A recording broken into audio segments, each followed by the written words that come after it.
नमस्कार सम्पूर्ण तमाम महानुभावहरू, मकालु टेलिभिजन हेरेर बसिरहनुभएका तमाम महानुभावहरू र विशेष गरी कक्षा 9 का विद्यार्थी भाइ बहिनीहरूलाई म आजको यस कार्यक्रममा हार्दिक स्वागत गर्न चाहन्छु। र आजको यस कार्यक्रममा दूर शिक्षा कार्यक्रम अन्तर्गत मैले कक्षा 9 को नेपाली विषयको म को हुँ भन्ने निबन्ध लिएर म यहाँ उपस्थित भइसकेको छु। आज निबन्ध विधा अन्तर्गत साहित्यका विभिन्न विधा अन्तर्गत निबन्ध विधालाई हामी अध्ययन गर्नेछौँ र निबन्ध विधा अन्तर्गत रहेको यो शीर्षक रहेको छ म को हुँ भन्ने शीर्षक र यो चाहिँ एउटा निबन्ध हो। यो निबन्धलाई हामीले अध्यापन गर्दाखेरि यसका पाठ्यवस्तु रहेका छन्, सस्वर वाचन रहेको छ, त्यस्तै गरी शब्दोच्चारण रहेको छ भाइ बहिनीहरू। शब्दोच्चारण पछाडि रहेको छ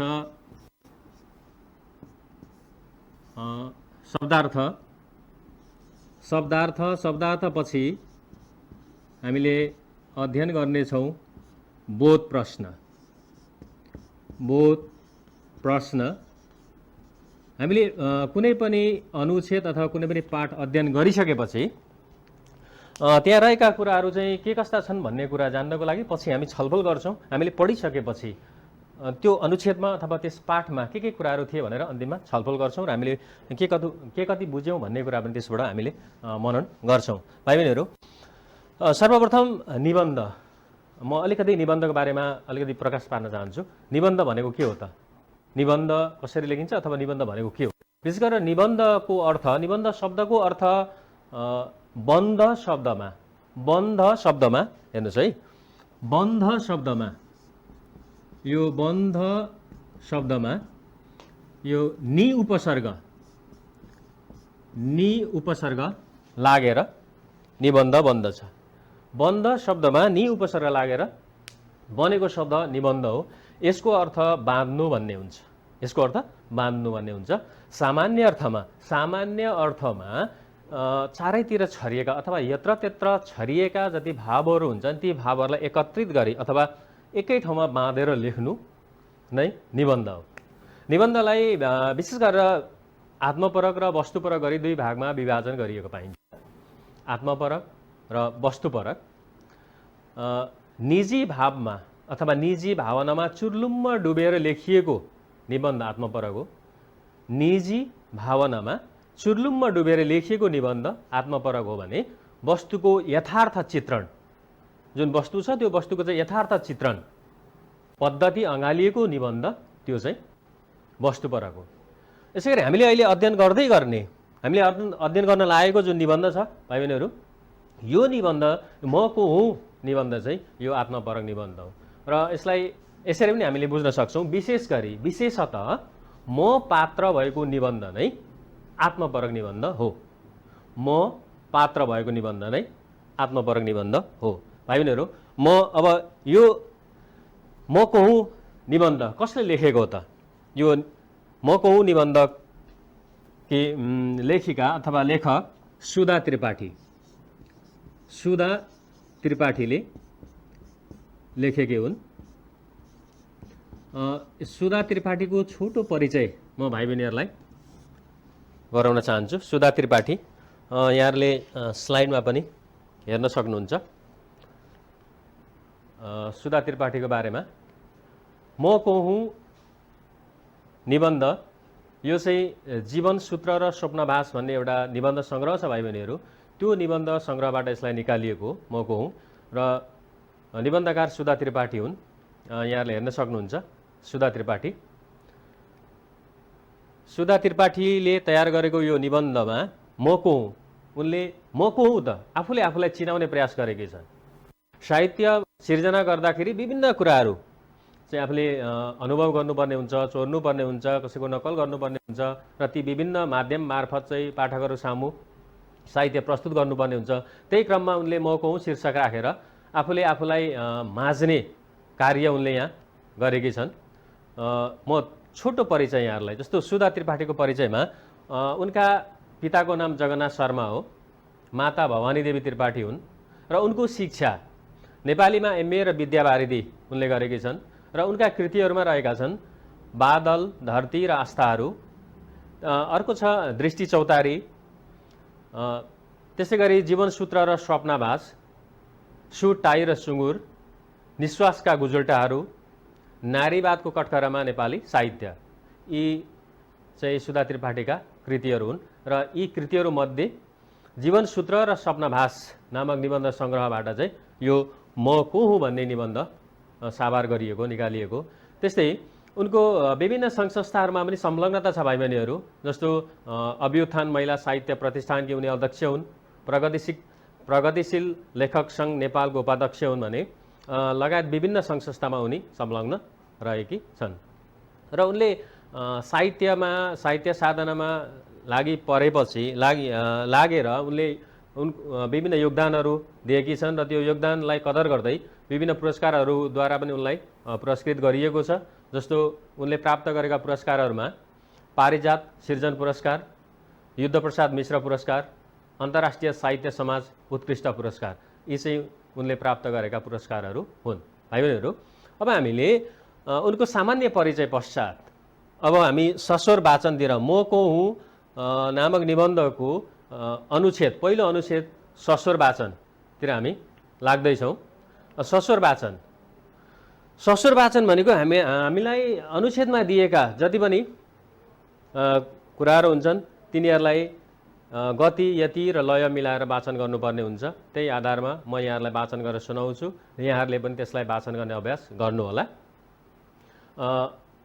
पहिलो अनुच्छेद छ, म त चोर हुँ नि, तपाईँलाई थाहा छ कि छैन? किन आफ्ना आँखा ठुला ठुला पारेर तन्काउनु भएको नि? तपाईँले मलाई सज्जन सम्झाउनु भएको थियो होला, यसैले पत्याउनु भएन? सधैँ मानिसले आफूलाई बिना काममा चोर भन्दैन भनेर तपाईँले मलाई मानसिक रोगी त सम्झनु भएन। तर हेर्नुहोस्, मलाई मानसिक रोगी चाहिँ नभन्नुहोस् है। तपाईँका मुखबाट मेरा निम्ति त्यो शब्द निस्क्यो भने सत्य म नरिसाए त के, मलाई तपाईँले चोर भन्नुभयो भने चाहिँ म पक्कै रिसाउँछु, रमाउँछु। म साँच्चैको चोर चाहिँ हुँ, तर पक्का चोर बन्न चाहिँ मैले अझै निकै वर्ष चोर्ने अभ्यास जारी राख्नुपर्छ। तपाईँका अगाडि यसरी चोरी स्वीकार गर्दा मलाई ठ्याम्मै लाज पनि लागेको छैन र तपाईँले यो कुरा अरूलाई भनिदिनु होला भन्ने डर पनि लागेको छैन। मैले यति भन्दा पनि तपाईँ किन मेरो कुरा पत्याउन सक्नुहुन्न? नडाडी भन्नुहोस् त, तपाईँले भित्री मनदेखि नै मलाई सज्जन सम्झाउनु भएको छ हो। अब भाइ बहिनीहरू, यहाँहरूले सुनिसक्नु भएछ सस्वर वाचन। हामीले हरेक गद्यहरूलाई साहित्य गद्य र पद्यमा लेखिन्छन् र गद्यमा लेखिने साहित्यहरू भनेका यी कथा, उपन्यास, निबन्धहरू लगायत अन्य विभिन्न आख्यानहरू गद्यमा र कविता पनि कतिपय कविताहरू पनि गद्यमा लेखिएका हुन्छन् भाइ बहिनीहरू। र गद्यमा लेखिएकोले होस् या पद्यमा लेखिएको होस्, हामीले त्यसलाई सस्वर वाचन गर्नुपर्ने हुन्छ र भाइ बहिनीहरूले सस्वर वाचन गरेर सस्वर वाचनको अभ्यास गर्नुहोला। सस्वर वाचन गर्दा पढ्ने अभ्यास हुन्छ, साथसाथै त्यहाँ लेखिएका शब्दहरू स्पष्ट उच्चारण गरियो भने बुझ्न पनि सजिलो हुन्छ। मैले अनुच्छेद 1 सस्वर वाचन गरेर सुनाइसकेको छु। यो अनुच्छेद 1 यो म को हुँ भन्ने शीर्षक रहेको निबन्धमा विशेष गरेर यो चाहिँ संवादात्मक, दुईजना बीच भएको जुन संवाद हुन्छ त्यो संवादात्मक शैलीमा यसलाई प्रस्तुत गरिएको छ।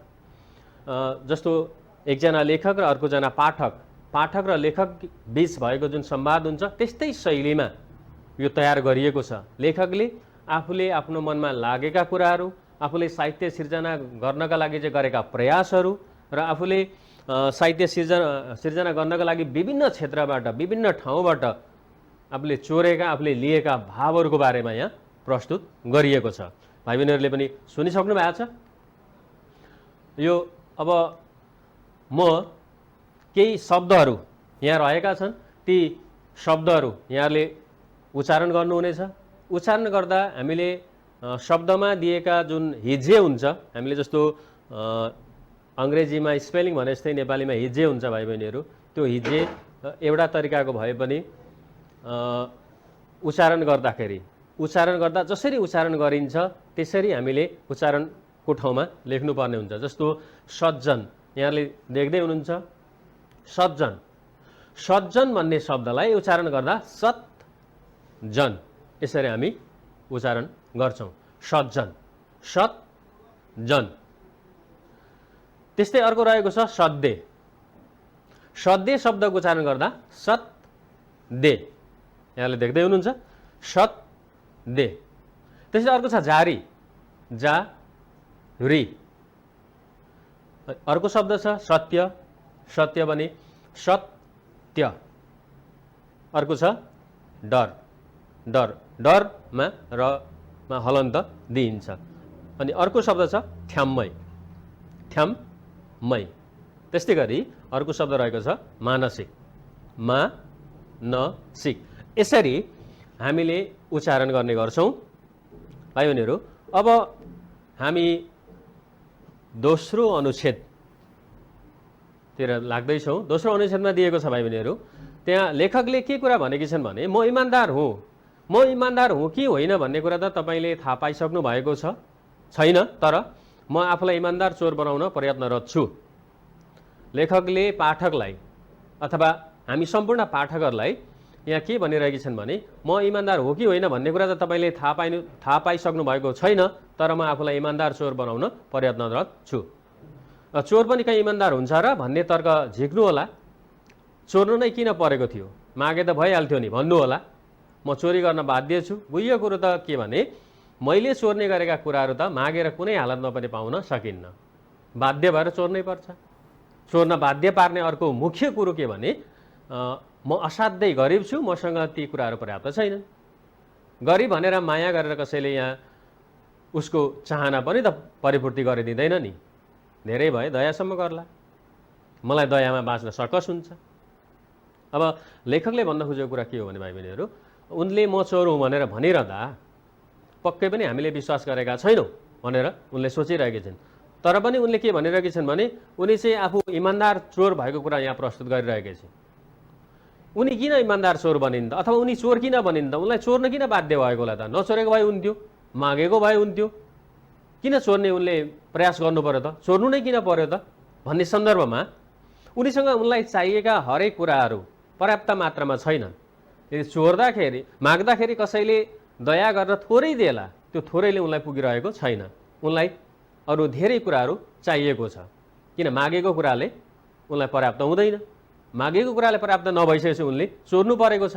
त्यसैले मागेको कुराबाट बस्नको लागि अथवा मागेको कुराबाट चाहिँ उनले साहित्य सिर्जना गर्नको लागि, जीविकोपार्जन गर्नको लागि यो निबन्धको अनुसार उनलाई चाहिँ सकस हुन्छ, गाह्रो हुन्छ, त्यसैले उनले चोर्नु परेको हो। अब हामीसँग केही शब्दहरू छन् भाइ बहिनीहरू, शब्दार्थ पनि रहेको छ। शब्द हेर्नु होला। जस्तो पहिलो शब्द दिएको छ भाव, दोस्रो छ लगार्नु, तेस्रो छ क्षणिक, चौथो छ प्रतीक्षा, पाँचौँ धैर्य, छैठौँमा उन्मुक्त र सातौँमा शुष्क। भाव, भावको अर्थ आशय, लगार्नुको अर्थ धपाउनु, क्षणिकको अर्थ छोटो समय, प्रतीक्षाको अर्थ पर्खाइ, धैर्यको अर्थ नआत्तिने गुण, उन्मुक्तको अर्थ स्वतन्त्र र शुष्कको अर्थ सुख। अब यसैलाई हामीले वाक्यमा प्रयोग गरेर हेरौँ त। ल हेर्नुहोस् त, भाव, भावलाई भावको वाक्य रचना गर्दा उनले पहाडको भाव चोरिन्। उनले भनेको कसले हो त भाइ बहिनीहरू? लेखकले। लेखक को हुन् त? सुधा त्रिपाठी। उनले पहाडको भाव चोरिन्। त्यस्तै अर्को छ लगार्नु, केटाकेटीहरू गाईबस्तु लगार्दैछ भनेको धपाउँदैछन्, लगार्दैछन्। अथवा तपाईँले मैले चोर भनिरहँदा तपाईँले चाहिँ मलाई लगार्नु होला, यसरी पनि बनाउन सकिन्छ। क्षणिक, क्षणिकको वाक्य रचना, हामी क्षणिक विश्राम गरेर उकालो लाग्यौँ। हामी कुनै ठाउँ घुम्न गइरहेका थियौँ भाइ बहिनीहरू, घुम्न जाँदाखेरि हामी हिँड्दा हिँड्दा थाकेका थियौँ, त्यसैले क्षणिक त्यो उकालो बाटोमा चाहिँ क्षणिक विश्राम गरेर, चौतारीमा क्षणिक विश्राम गरेर उकालो लाग्यौँ। त्यस्तै अर्को छ प्रतीक्षा। प्रतीक्षा, प्रतीक्षाको फल मिठो हुन्छ। प्रतीक्षा गऱ्यौँ भने कुनै पनि प्राप्त हुन लागेको जुन फल हुन्छ त्यो चाहिँ एकदम मिठो हुन्छ। धैर्य, मानिसले धैर्य गर्न सिक्नुपर्छ। धैर्य गरेन र हतारले काम गर्ने त्यो बिग्रिन सक्छ, त्यसैले धैर्य गर्न सिक्नुपर्छ। उन्मुक्त, सबै मानिसहरू दुःखबाट उन्मुक्त हुन चाहन्छन्। दुःखबाट उन्मुक्त हुन नचाहने को होला र, होइन? त्यसैले मानिसहरू दुःखबाट उन्मुक्त हुन चाहन्छन्। त्यसै गरी अर्को शब्द रहेको छ शुष्क। चैतको शुष्क हावाले ओठै सुकायो। भाइ बहिनीहरू, चैतमा सुक्खा हावा चल्ने गर्छ। अझ त्योभन्दा अगाडिका मौसमहरूमा सुक्खा हावा हिमाली क्षेत्रतिर अलिक सुक्खा हावा चल्ने गर्छ, त्यसले चाहिँ मानिसहरूको ओठ मात्रै होइन मानिसको शरीरमा भएको पानी पनि सुकाउँछ धेरै हावा चल्यो भने। यसरी वाक्यमा प्रयोग गर्न सकिन्छ। भाइ बहिनीहरू, अब हामीसँग प्रश्न रहेको छ, हामीले दुईटा अनुच्छेद सुनिसकेका छौँ, त्यसको वर्णन पनि सुनिसकेका छौँ, निबन्ध अन्तर्गत रहेको ती दुईटा अनुच्छेदबाट केही प्रश्नहरू, बोध प्रश्नहरू मैले यहाँ तयार गरेको छु। निबन्धमा लेखकले केका लागि किन चोरी गर्ने विचार बनाएकी हुन्? यहाँहरू विचार गर्नुहोस् त। लेखकले यो निबन्धमा लेखकले चाहिँ केका लागि र किन चोरी गर्ने विचार बनाएकी हुन् त? यहाँले अनुमान गर्न सक्नुहुन्छ किन चोरिन् होला? त्यो चोरेर के गर्ने विचार थियो होला? सोच्नुहोस् त। ल हेर्नुहोस्, कुनै पनि साहित्यकारले साहित्य सिर्जना गर्नको लागि सांसारिक भाव चोर्न आवश्यक छ।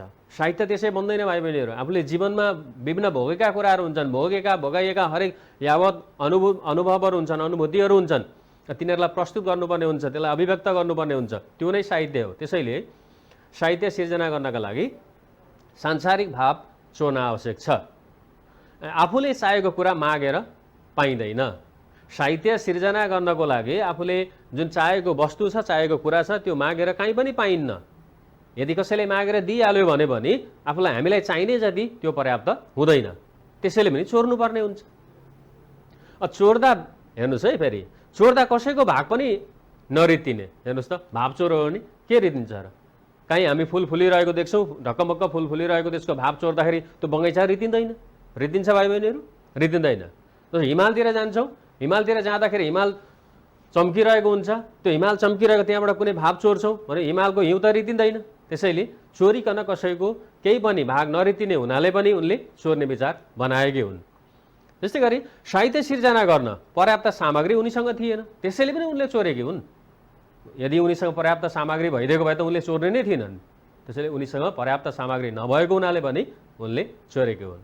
र अर्को रहेको छ, आफू बाँचेको जुन परिवेश छ र अनुभूति, त्यसलाई चाहिँ सिर्जना बनाएर पस्कनको लागि पनि उनले चोरेकी हुन्। आफू बाँचेको परिवेश, जुन समय छ र त्यहाँ आफूले भोगेका विभिन्न कुराहरू छन्, जुन अनुभव छ, अनुभूति छ, त्यसलाई चाहिँ एउटा सिर्जना बनाएर पस्कनको लागि पनि उनले चोर्नु परेको। यसरी उनले साहित्य सिर्जना गर्नका लागि सांसारिक भाव चोर्न आवश्यक भएकाले उनले चोर्ने विचार गरेकी हुन्। चाहेको कुरा मागेर नपाइने हुनाले चोरेकी हुन्। अनि आफूले चोर्दाखेरि कसैको भाग चाहिँ नरित्तिने हुनाले पनि उनले चोरेकी हुन् भने साहित्य सिर्जना गर्न पर्याप्त सामग्री नभएकाले र आफू बाँचेको परिवेश र अनुभूतिलाई सिर्जना बनाएर पस्कन पनि उनले चोरेकी हुन्। यहाँहरूले प्रश्नको उत्तर पाइसक्नु भएको छ, यहाँले मनन गर्नु होला। यसपछि हामी तेस्रो अनुच्छेदमा, निबन्धको तेस्रो अनुच्छेदमा भनेको छ भाइ बहिनीहरू, लेखकले फेरि पनि पाठकलाई भन्दैछन्, फेरि तपाईँले मलाई त ती कुरा नचोरी बाँच्न सक्दैनस् त भनेर सोधिहाल्नु भयो। म तपाईँलाई ढाँटिदिउँ कि साँचो कुरा बताउँ त? भइहाल्यो, ढाँट्दिनँ। एउटा कुरो ढाँट्दा फेरि सबै कुरा ढाँटेकै ठहर्ला। म साँचो कुरा चाहिँ भन्छु। हेर्नुहोस्, म एक मुठी सास जोगाउन त पशुले पनि जानेकै हुन्छ। पशुले जति बाँचेर मात्रै हामी मानिसको जातलाई पुग्छ र? हो, त्यही पशुले भन्दा अलिकता बढी बाँच्न मन लाग्यो, तर आफूसँग थप जिन्दगीका लागि पर्याप्त सामल थिएन। यसैले रहरले भनौँ कि करले भनौँ, चोर्न चाहिँ बाध्य भएरै चोर्नु परेको हो। हेर्नुहोस् त, अब लेखकले के भनेकी छन् त यहाँनिर? अब नचोरिकन बाँच्न सक्दैनस् त भनेर सोधिहाल्नु भयो त। अब म ढाँटेर भन्नु कि अब साँच्चै भनौँ त? तर फेरि किन ढाँट्नु? एउटा कुरा ढाँट्यो भने सधैँभरिको ढाँट हुन्छ भाइ बहिनीहरू? एक दिनको ढाँट सधैँभरिको ढाँट। त्यसैले किन ढाँट्नु? म साँचो कुरा गर्छु। साँच्चै कुरा के हो भने एक मुठी सास अथवा जसोदसो बाँच्न त पशुले पनि जानेको हुन्छ। हामी त मानव हौँ, विवेकशील प्राणी हौँ, हामीलाई के राम्रो के नराम्रो, के सही के गलत सबै कुरा थाहा छ। यति हुँदै पनि पशु जस्तै जीवन किन बाँच्ने त? त्यो पशुको भन्दा अलिकति माथिल्लो स्तरको जीवन जिउनको लागि त मैले चोर्नु परेको। जिन्दगीका लागि चाहिँ पर्याप्त सामलहरू चाहिने आवश्यक वस्तुहरू थिएन। त्यसैले अब यसलाई के भन्नुहुन्छ? रहरले भन्नुहुन्छ या करले भन्नुहुन्छ? चोर्न चाहिँ म बाध्य भएर चोर्नु परेकै हो। साहित्य सिर्जना गर्नको लागि, साहित्य सिर्जना गरेर पाठक सामु पुर्याउनको लागि मैले चोरेकै हो भनेर साहित्यकारले, लेखकले भन्दैछन्। भाइ बहिनीहरू, अब प्रश्न छ, अब लेखकलाई चोरी स्वीकार गर्दा किन लाज लाग्दैन त? उनले चोर्नु त चोरिन्, चोर्ने कुरा पनि गरिन्, तर उनलाई त्यो चोर्ने कुरा गर्दाखेरि अथवा चोरी स्वीकार गर्दा किन लाज लाग्दैन त? बहुत प्रश्न छ भाइ बहिनीहरू।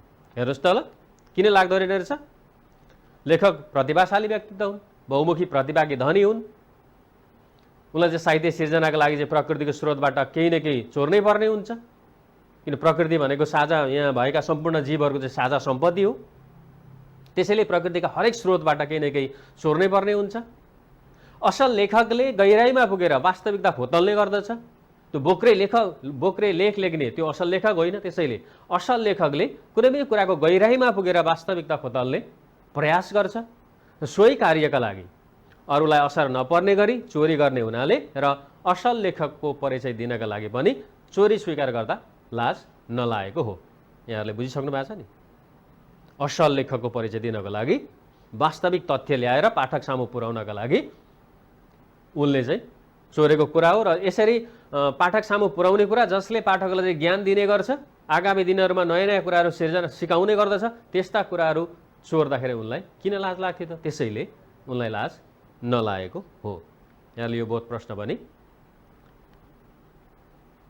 सुनिसक्नु भएको छ। अब अर्को छ भाइ बहिनी, लेखकलाई के कुराले चोर्न बाध्य पारेको थियो त? मनन गर्नुहोस् त तपाईँहरू, के कुराले चोर्न बाध्य पार्यो होला त भन्दा, लेखक एक बहुमुखी प्रतिभागी धनी भएको हुनाले साहित्य सिर्जना गर्न उनलाई विभिन्न कुराहरूको आवश्यक परेको थियो। उनलाई आवश्यक परेका कुराहरू कसैबाट पनि उनले मागेर पाउन सक्दिनथिन् र सामान्य जीवन त पशुले पनि बाँचेकै थियो। पशुको जीवनभन्दा अलिक माथिल्लो स्तरीय जीवन जिउनको लागि उनलाई विविध कुराहरूको चाहिँ आवश्यकता थियो। ती विविध कुराहरूको आवश्यकता परिपूर्ति गर्नको लागि उनीसँग पर्याप्त ती वस्तुहरू थिएनन्। उनीसँग पर्याप्त वस्तुहरू नभएपछि उनले के गर्नु पर्यो त? बाध्य भएर चोर्नु पर्यो।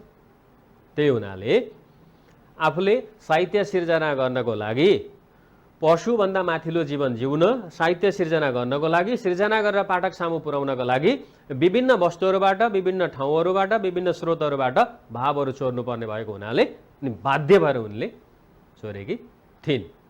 यसरी उनले चोर्नु परेको हो। भाइ बहिनीहरूले सुनिसक्नु भएको छ। भाइ बहिनीहरू, यहाँहरूले आज अनुच्छेद 3 सम्म सुनिसक्नु भएको छ, हेरिसक्नु भएको छ र मनन गरिसक्नु भएको छ। र मैले यहाँलाई सुरुमा भनेको थिएँ, निबन्धको बारेमा वर्णन गरेको थिएँ। निबन्ध दुई प्रकारका हुन्छन्। दुई प्रकारका निबन्ध मध्ये यो चाहिँ आत्मपरक निबन्ध हो, किनकि यहाँ लेखकको निजी भावना व्यक्त भएको छ। उनले आफूले चोर्नु परेको कुराहरू पाठकलाई चाहिँ उनले बताइरहेकी छिन्। किन उनले चोरिन् त? उनले आफूलाई किन चोर भनिरहेकी छिन्? चोर हुनु राम्रो हो कि होइन भन्ने कुराहरूलाई पनि यहाँ देखाउन खोजिएको छ। चोर हुनु राम्रो कुरा होइन, चोर्नु राम्रो कुरा होइन स्वभावैले पनि। कसैको केही वस्तु पनि चोर्नु हुँदैन, तर साहित्य सिर्जना गर्नको लागि भावहरू चोर्दा चाहिँ फरक नपर्ने भएको हुनाले, साहित्य सिर्जना गर्नको लागि भावहरू चोर्दा फरक नपर्ने भएको हुनाले अर्को कुरा के छ भने, यो पृथ्वी भनेको चाहिँ एउटा साझा भण्डार हो, सम्पूर्ण जीवहरूको एउटा साझा सम्पत्ति हो। र पृथ्वीमा जति पनि भएका प्राकृतिक स्रोतहरू छन्, ती प्राकृतिक स्रोतहरूबाट केही न केही कुराहरू हामीले त्यहाँबाट लिनै पर्ने हुन्छ। त्यहाँ प्राकृतिक स्रोतमा भएका भावहरू हामीले लिनै पर्ने हुन्छ र त्यो भाव लिँदाखेरि प्रकृतिलाई त्यस्तो असर पनि पर्दैन, लगायत अन्य मानिस, अन्य ठाउँमा, अन्य वस्तुमा र अन्य व्यक्तिहरूमा पनि कसैको भाव लिँदाखेरि तिनीहरूलाई कुनै पनि असर नपर्ने भएको हुनाले उनले चोरी गरेको कुरा स्वीकारेकी छन् र चोरी गर्न लाज नलागेको कुरा पनि व्यक्त गरिएको छ। वास्तवमा चोर्नु नराम्रो कुरा भए पनि भाव चोर्नु चाहिँ नराम्रो होइन भन्ने कुरा पनि यहाँ देखाउन खोजिएको छ भने उनले चाहिँ वास्तवमै साहित्य सिर्जना गर्नको लागि चाहिँ चोर्नै पर्ने कुरालाई व्यक्त गरिएको छ। भाइ बहिनीहरू, आज अनुच्छेद 3 सम्म हामीले अध्ययन अध्यापन गरिसकेका छौँ र मैले प्रश्नहरू पटक पटक राखेको थिएँ। भाइ बहिनीले लेख्नु भएको होला र यसलाई लेख्ने अभ्यास गर्नु होला। र आजको कक्षामा दिएको जुन हाम्रो निर्धारित समय थियो त्यो समय सकिने लागेको छ। भाइ बहिनीहरू, आगामी कक्षामा बाँकी रहेका अंशहरू लिएर आउने बाचा गर्दै आजको कक्षाबाट बिदा हुन चाहन्छु। हवस् त, नमस्कार। यहाँको दिन शुभ रहोस्।